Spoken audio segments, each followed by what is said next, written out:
자, 말초신경계 두 번째 맞나?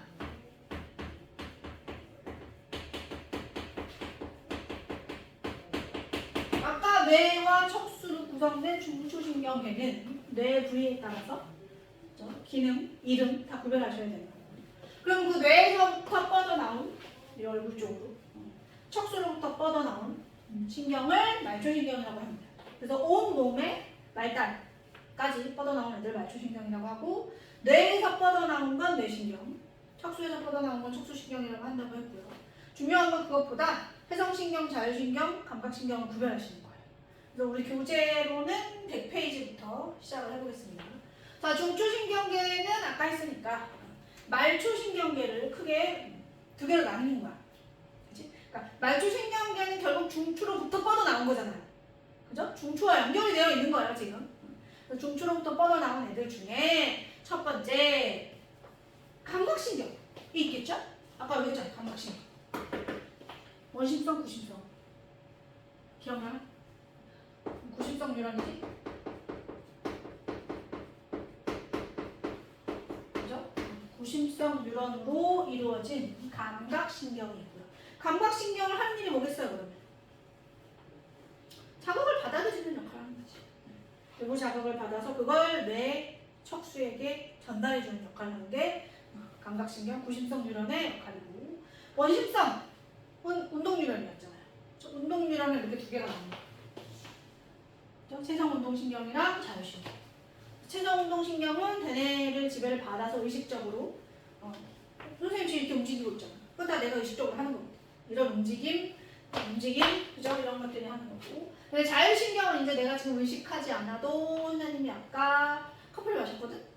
그럼 분명히 이뇨작용이 일어나서 얘가 이제 심장에서 열심히 오줌을 만들고 있을 거란 말이야. 그치? 그런 일들이 일어나도록 뭔가 어떤 역할들을 하는 거. 그러면 이제 방광이 커질 거야. 그럼 방광이 커졌네? 화장실을 가! 해야 될 거 아니에요. 그죠? 그런 것들을 명령을 내리고 자극을 받고 뭐 이런 역할들을 하는 거. 이런 일들이 자율신경으로부터 벌어지고 있어요. 자율신경의 포인트는 대뇌 지배를 받지 않고 뭐 하는 걸 명령을 내주는 거야. 방광을 이완해. 수축해. 아니면 심장박동을 빠르게 해. 느리게 해. 뭐 이런 걸 하는 역할을 하는 거예요. 그래서 말초신경은요. 뭐 실은 체성신경이랑 감각신경은 별로 할 얘기가 없고요. 우리한테 중요한 친구는 누구야? 자율신경을 구별을 반드시 하셔야 돼요. 그래서 먼저 말초신경은 구심성 이런 구심성 신경인 감각신경이다. 그 다음에 원심성 이런 신경인 체성 신경이랑 자율 신경이 있어요. 그 중에 체성 신경은 아까 여기서 했죠? 자율 신경이 중요한 친구가 되겠죠. 여기서는 자율 신경은 종류가 두 가지가 있어요. 자, 하나는 교감 신경이 있고요. 부교감 신경이 있고요. 교감 신경이 있습니다. 부교감 신경은 두 개의 뉴런으로 이루어져 있어요. 두 개의 뉴런으로. 그래서 여기 보면 앞에가 길고 뒤에가 짧으면 부교감. 무슨 말인지 모르겠잖아요. 예를 들어 이 부교감이 됐든 교감이 됐든 말초신경은 포인트가 중추와 연결되어 있는 거지. 그죠? 중추신경계로부터 뻗어 나와 있는 거야. 그러니까 부교감은 어떤 중추로부터 그게 어딘지 모르겠어요. 중간내일 수도 있고 연수일 수도 있고 척수일 수도 있고 그지? 누군가로부터 뻗어 나와서 내가 이 뭔가 조절을 해야 되는 대상이 있을 거야. 예를 들면 그래 쟤랑 붙이자. 방광이랑 붙이자. 그럼 중추로부터 방광이라고 하는 곳까지 연결되어 있는 걸 말초신경이라고 부르고, 그지? 그 중에 부교감신경은 어떻게 생겼냐? 중추로부터 여기까지 두 개의 뉴런으로 되어 있는데 앞에가 길고 뒤에가 근데 똑같이 방광한테 연결이 되어 있는데 교감은 중추로부터 앞에가 짧고 뒤에가 길어요. 그래서 우리가 흔히 그러면 부교감 교감 말고 나머지 얘는 한 개의 뉴런으로 되어 있어. 선생님 지금 이렇게 움직일 거야. 그러면 중추인 척수로부터 손가락 끝에까지 하나의 뉴런으로 되어 있어. 한 개. 그래서 그 하나의 뉴런으로 명령을 내려서 얘를 움직인 거야. 근데 자율신경은 중추로부터 대상까지 두 개의 뉴런으로 되어 있어. 그리고 중요한 건 하나의 대상에 대해서 교감, 부교감이 다 연결이 되어 있는 거야. 근데 부교감은 앞에가 길고 뒤에가 짧아. 교감은 앞에가 짧고 뒤에가 길고. 그리고 흔히 뭐예요? 이걸 신경절이라고 해요. 신경절. 끊어진 부분. 신경절 이전 뉴런이 길면 부교감. 신경절 이후 뉴런이 길면 교감이라고 부릅니다. 이거는요, 구별을 반드시 하셔야 돼요. 자, 그래서 중요한 거 교감은 어떤 중추와 연결되어 있느냐. 그치? 중추로부터 뻗어나온 거니까. 교감은 어떤 중추로 연결되어 있느냐. 교감은 항상 척수에서 뻗어나와요.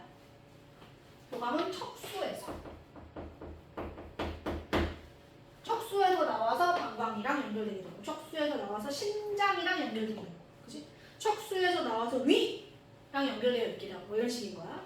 그 다음에 부교감은 뭐 많이 하는 중간내랑도 연결되어 있고, 중간내에서 뻗어나올 수도 있고, 연수에서 뻗어나올 수도 있고, 척수에서 뻗어나오기도 해요. 근데 교감은 어디에서만 나온다고? 척수에서만 나온다. 흔히 교감은 척수의 중간에서 뻗어나온다고 하고요.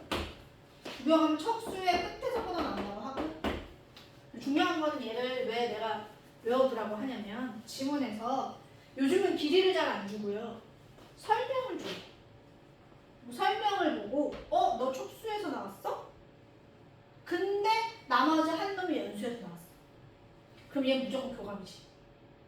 둘 다 척수에서 나왔어. 그럼 구별이 안 돼. 그렇잖아? 그런 경우에 이제 나머지 그림들을 봐야 되는 거지. 그래서 부교감은 중간에나 연수나 또는 뭐 척수 끝에서 출발을 하는 애고요. 교감은 무조건 척수에서 출발하는 애예요. 구별해 주시고, 이런 교감, 부교감이 하나의 대상에 대해 연결이 되어 있는 거. 그러면 이 대상이 어떤 영향을 받냐? 예를 들어 방광한테 부교감이 자극을 주었을 때와 교감이 자극을 주었을 때 역할이 다른 거야.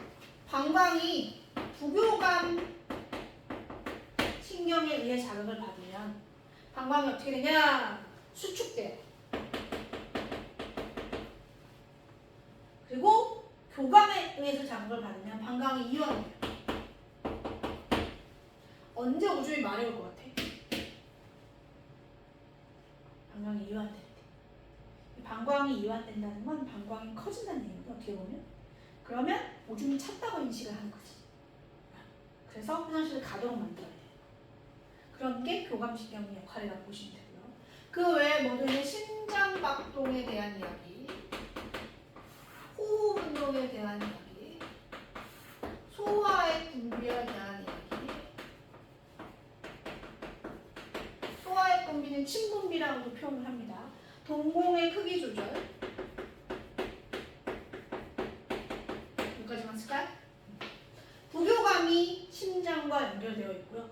교감도 심장과 연결되어 있어요. 근데 심장이라고 하는 기관에 부교감이 자극을 주면 심장박동이 억제돼요. 그리고 교감신경이 심장을 막 자극을 하면 심장박동이 촉진됩니다.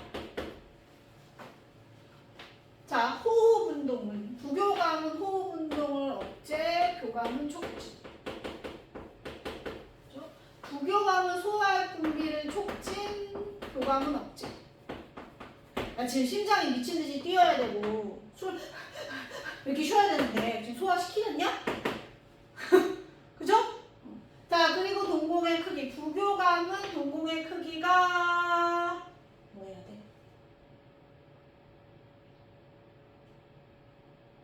부교감이 축소, 교감이 확대. 그죠? 이게 뭐냐면 하나의 어떤 기관에 대하여 얘네 둘이서 서로 반대로 작용을 하지. 그치? 이런 걸 길항작용이야. 그런 거 하느니 열심히 러닝머신 뛰었어. 그럼 이제 숨이 숨쉬기 힘들잖아? 그게 교감신경이 너 빨리 호흡을 해서 우리 몸에 원활하게 산소 좀 줘. 그 교감신경이 이제 호흡기에 자꾸 자극을 주는 거야.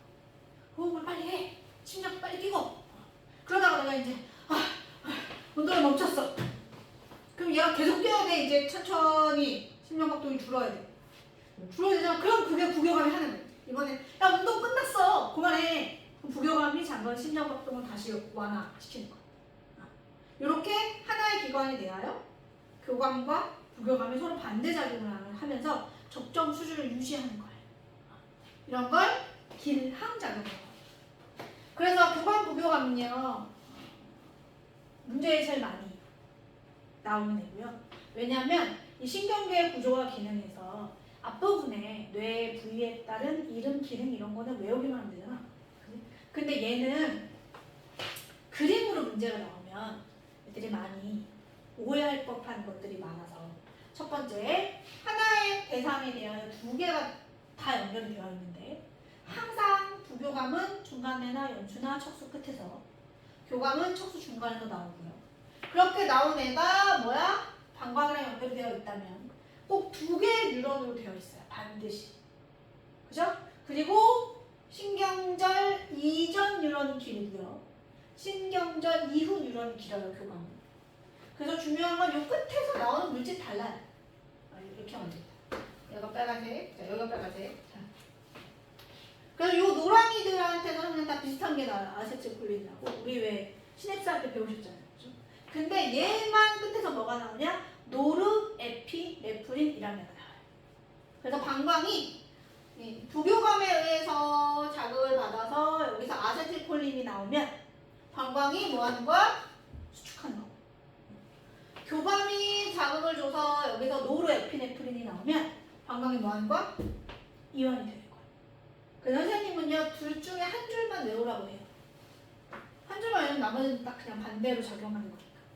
그죠? 그래서 우리 선생님이 얘기해 주셨다고 하니까 예상하건대 지금 보면 아까 내가 잠깐 처음 시작할 때 설명했지만 앞으로 기말고사 범위에 남은 단원들이요 어찌 보면 열심히 외우면 다 되는 단원이거든요. 다 되는 내용이에요. 다만 거기에 막전이 넣는다며. 그치? 그러면 결국에는 여기 거 가지고 뭔가를 만들기에는 힘들 것 같으니까 막전이 같은 단어를 얹어서 하겠다는 얘기잖아? 그치? 그러면 이런 부분은 실수가 없고 틀린 부분이 없어야 된다는 얘기가 되니까. 그런데 내가 말이 쉬워 이렇게 외우기만 하면 돼 라고 얘기하지만 외워야 되는 분량이 많고요. 안 외우면 말짱꽝이에요. 그잖아요? 그러니까 다음 시간에 우리가 이거를 또 선생님도 질문을 할 거니까 꼭 정리하셔서 선생님이 연수가 뭐 해? 라고 물으면 연수는 이러이러한 기능을 하고 있어요. 가 나오셔야 돼요. 됐죠? 자, 우선은요 책으로 잠깐 돌아오셔서 그래서 100페이지부터 101페이지까지는 이 말초신경계에 대한 이야기고요. 마지막에 신경계 질환 있죠. 요거는요 우리가 이 단어를 하다 보면 신경계에 문제가 생긴 질환도 나오고요. 호르몬 분비에 문제가 생긴 질환도 나오고요. 유전에 문제가 생긴 질환도 나와요.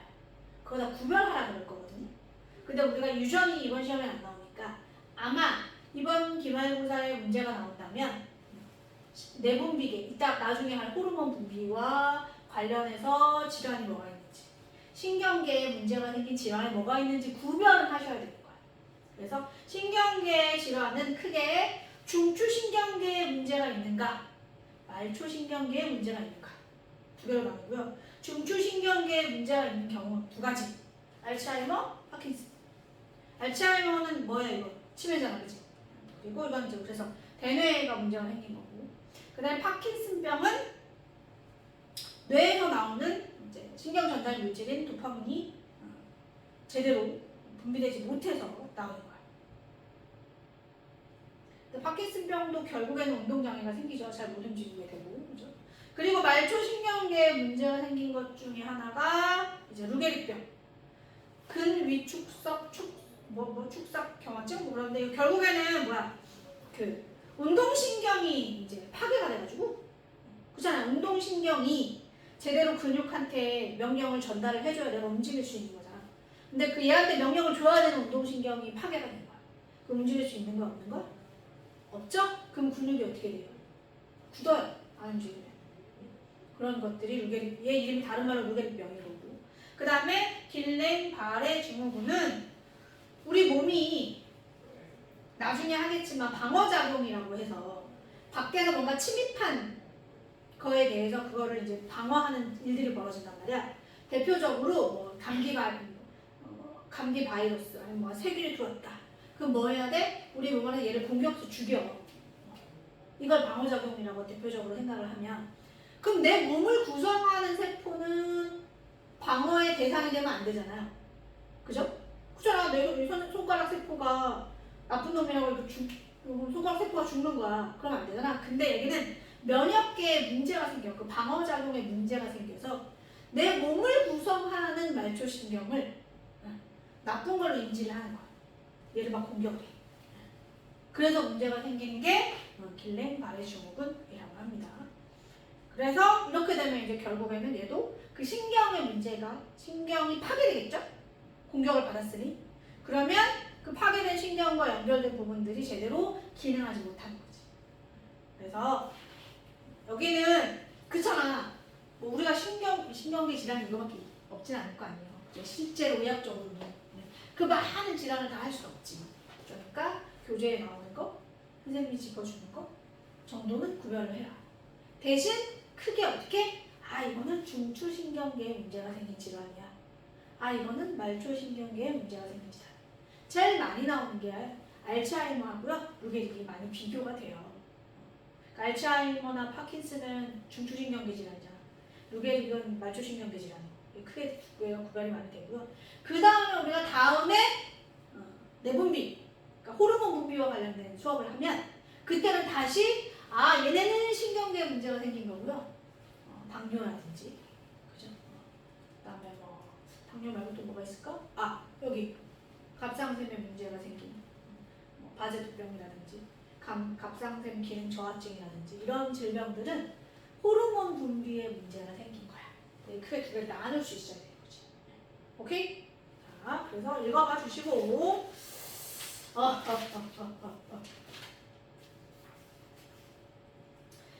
102페이지에 3번 잠깐만 봐줘요. 102페이지에 3번 같은 문제가 나오면 우리가 이걸 보고 뭘 해야 되는 거야? 누가 교감인지 부교감인지 구별을 하는 거야. 그래서 1번 가가 A 부분이 신경절이라고 얘기한 거고요. 신경절 이전이 짧잖아요? 가가 교감이에요. 나가 부교감이에요. 그게 구별을 하라는 얘기고, 그 다음에 103페이지에 그 팔 모양 있는 거 봐봐봐. 그거 보고 기억이 감각 뉴런인지 운동 뉴런인지 구별할 수 있어요? 지금 그림상으로 이거 파란 애 있지, 파란 애. 파란 뉴런이 감각이냐 운동이냐, 빨간 뉴런이 감각이냐 운동이냐. 누가 감각이야? 그지, 파란 게. 그죠? 이거는 당연히 뭐 여기는 자극 이렇게 다 나와 있으니까 찾을 수도 있지만, 또 하나는 감각 뉴런 잘 보면 가운데 이렇게 튀어나오는 게 있지. 그거 보고도 알 수 있어야 돼. 그래서 자극이 기억으로 들어와서 척수를 지나서 니은으로 나가는 거죠. 그죠? 지금 손가락 끝에 이제 뭐 압정 같은 거 찔린 거야. 손을 얼른 떼야 되잖아. 그죠? 이것도 척수가 관여하는 무조건 반사에 해당이 되는 거. 이런 식으로 구별하실 수 있으면 되겠습니다. 그래서 어렵지는 않지만 꼼꼼하게 필기든 정리든 꼭 하시고 문제를 풀어 풀어오시는데 문제는 어디까지 풀어야 되냐면